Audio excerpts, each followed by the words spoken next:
I hope you're having a great day. Today I want to talk about body fat again, belly fat. The reason I keep talking about belly fat is because why some of us are comfortable with it, and that's okay. But if we're missing a clue that our body is giving us, which can cause further problems, that's when we need to be a little bit more careful. Now, when you start to lose body muscle, like I have a lot of patients and come and say, hey, Luke, my butt's getting smaller. Like literally, because your butt has your gluteus maximus muscle. It's one of the largest muscles in the body. And then you have larger muscles like your quads. That's the front of your thigh. You have your hamstrings, and then you have your back. The back has mainly muscle, but sometimes it accumulates a lot of body fat. Now, sometimes when this muscle starts to get lesser and lesser, and you start to put on more and more belly fat, or you start to put on more fat on your butt area and your thigh area. So you're having less muscle, but more body fat. What's happening in your system? What is your body trying to tell you? Again, it comes down. You can look at diet, you can look at exercise, but there are so many people out there who are exercising, but they still don't lose that belly fat. It comes down to one simple word, again, chronic stress. Now, when you understand what I'm saying today, you're going to understand the importance of making effort and putting in the discipline required to reduce or handle better the stress that you have in your life. Everyone has stress. There's good stress and bad stress. But when the stress becomes chronic, it tends to raise up your cortisol levels. Cortisol is a stress hormone. Cortisol has a catabolic effect on our muscles, which means it breaks down muscle. Now, why does it do this? And why will it select the largest muscle first? When the human body is stressed, you're in the sympathetic nervous system, fight and flight. Your body doesn't care about your body and mind doesn't care about your body goals. It doesn't care about anything. It just cares about survival. When you're in the sympathetic nervous system, which is fight and flight, your blood requires sugar in it.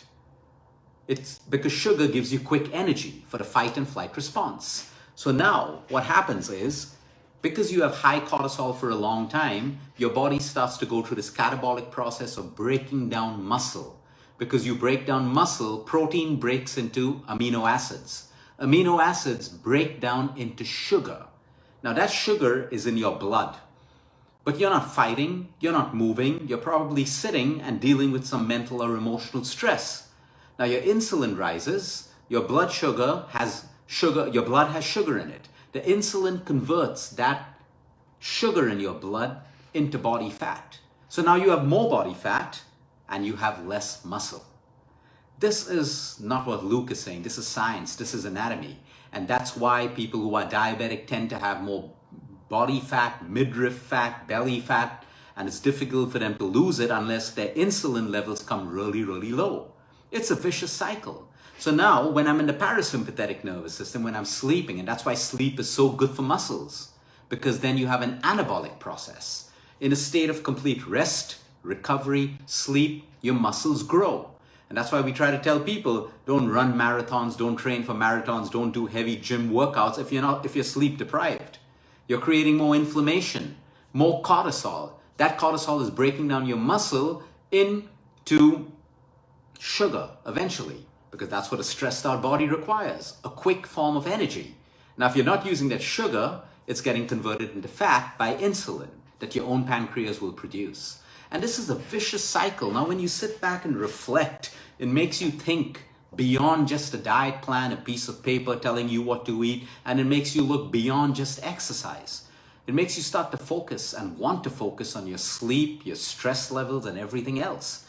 Now, of course, there are diseases. You can have a Cushing's syndrome where you automatically produce more cortisol. That's separate. Or you can have Addison's when you're not even producing cortisol. That's different. We're just talking about day-to-day chronic stress, and that is affecting you. So now you're putting on weight and you're more stressed. So you start to eat less, starve yourself, punish your body with exercise, but all you're doing by punishing your body on strict diets and more exercise is creating more cortisol. That cortisol now is breaking down the muscle that you're trying to create. So now you're frustrated. You're lifting weights, you're doing exercise, but you're not building muscle. So you see yourself in this vicious cycle. And this is connected with inflammation, diabetes, high blood pressure, cardio, everything. Every lifestyle disease is connected with high cortisol levels. Inflammation. Every lifestyle disease is inflammatory in nature. So what is the solution? Again, be on a good diet, exercise. I'm not saying don't do that, but don't overdo it. Don't underdo it. You want to put in your effort. Today, everyone has normalized that, oh, everyone's stressed. So what if everyone's stressed? What are you doing about it? Don't normalize it. People are normalizing burnout. People are normalizing hustling, having like multiple work appearing to be jet set, but they're burning out. Don't normalize it. When you normalize it, you accept it. These are not things you accept. You accept the fact that you're burning out, but you move to action. You start to do little things. Everyone has stress in their life. Some have it worse than the other. One thing I've learned in my field of integrative and lifestyle medicine, working with dying patients, terminally ill patients, one thing that I've learned, because I've seen patients suffer over the last 9 years, someone else has it worse than you. Always remember that. It works for me. When I'm stressed sometimes, I am re-inspired to overcome my feelings about that stress by always remembering that, come on, suck it up, Luke.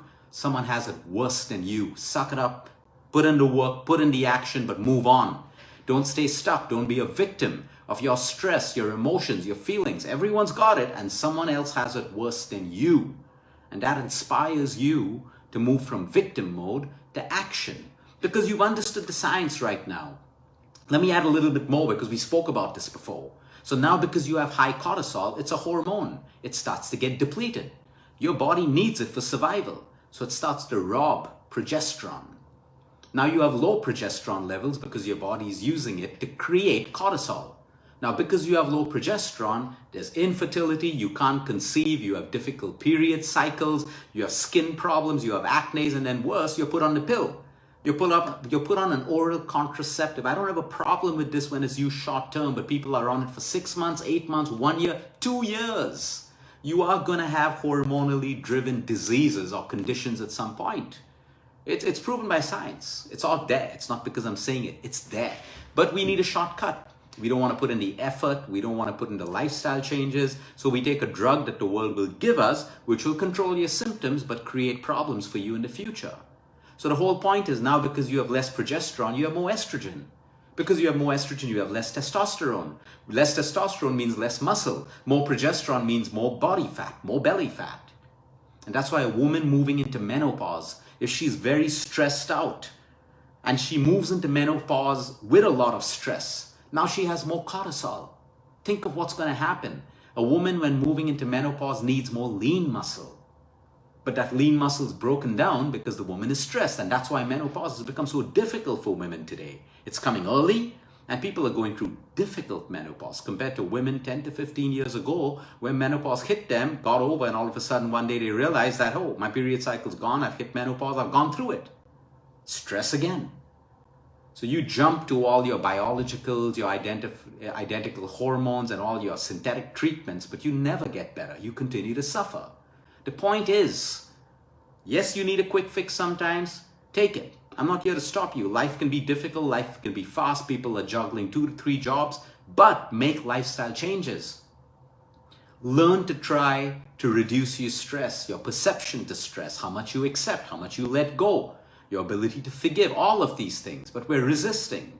We're constantly resisting and building more stress and suffering in every aspect of our life. So whenever you wonder why you're getting fat or you don't have muscle, please, yes, it could be you have a poor diet as well. You have less protein, all of that, but it comes down to stress. What about the people who are doing everything, eating protein, doing everything, taking supplements, but they still have the problem?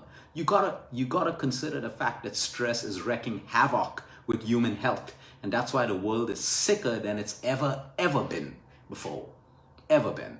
So now you know how it works. The effects of cortisol breaks down muscle. Muscle, amino acids, sugar. Sugar, that excess sugar in your blood is going to lead to insulin resistance, eventually diabetes, prediabetes, diabetes. And you're going to have other issues with your gut. You're going to have issues with burnout, adrenal gland fatigue, autoimmune conditions. It's all interrelated. So reflect on this. It's not impossible. If you've normalized it, it's going to become impossible and a difficult task. But the physiological state of a human being is to try and strive to be happy. And we can only do that amidst the struggles that we have in life. Everyone's got struggles, ups and downs. But the happiest people are the ones who focus on what they have, gratitude, abundance, even if they have a little, but they focus on that. So it takes the light away from everything that you don't have or the things that are going bad. Where you shine light in your life, you remove darkness. It's as simple as that. So if you're shining light on your problems and your struggles and everything, that's going to be lit up in your life. All the darkness, all the negatives is going to be lit up. But you move that light away from the things that are not going well. You can't control it. It's part of your life. There's a struggle. Maybe it'll get better. Take the right action. But you start putting light on the things that are going well for you. That's how you make a shift. Today, people's imaginations are causing their biggest sufferings. If you're directing that imagination towards good, great. But their little problems, they imagine the worst. Their little worries, they imagine the worst. Stories get built in your mind, illusions and those fears, and that becomes your suffering. So now that you've understood that stress is related to every disease, now you can sit back and relate it to cancer, Alzheimer's, diabetes, every condition, because it works on the principle of cortisol. The more muscle breakdown you have, the more problems you have, the more hormonal imbalance you have. Most cancers today are hormonally driven. Most conditions are hormonally driven as well. So this is what you need to reflect on. Have a great day, everyone. Until next time, eat smart, move more, sleep right, breathe deep, and remember, you care is all about you.